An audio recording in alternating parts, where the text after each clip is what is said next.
তো ভাই 80 টাকা দিয়ে একটা অ্যাভোকাডো কিনেছিলাম। মেনলি নেওয়া হচ্ছে বীজটা দিয়ে গাছ বানাবো।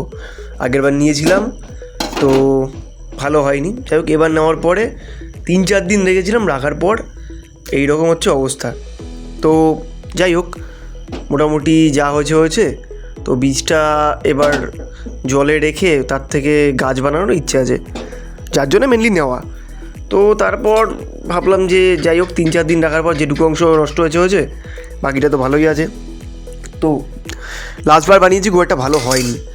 এইবার যার কারণে করলাম কি, সালসা টাইপের কিছু একটা বানানোর ইচ্ছে ছিল, যার কারণে শসা, তারপর পেঁয়াজ, টমেটো, লেবু দেওয়ার পর লাস্টে আবার অ্যাড করেছিলাম, বিট লবণ।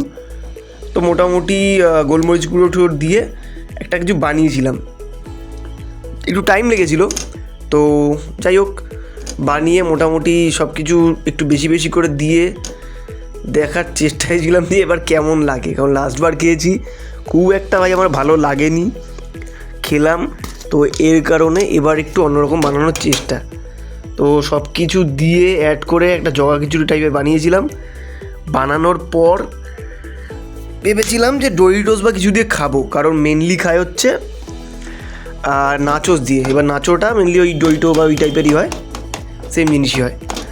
তো বানানোর পর আমার তো কোনো কিছু ছিল না, মোটামুটি দিয়ে বানালাম। বানিয়ে খাবো বলে এনেছিলাম একটা গ্রিন লেজ, মানে ক্রিম অ্যান্ড অনিয়ন, যেটা বানানোর পর যখন খেতে বসি, খাওয়ার পর ওই লেজটার যা ফ্লেভার ছিল ওটুকুই আমার ভালো লেগেছে। বাকি তারপর যেটা মনে হলো যে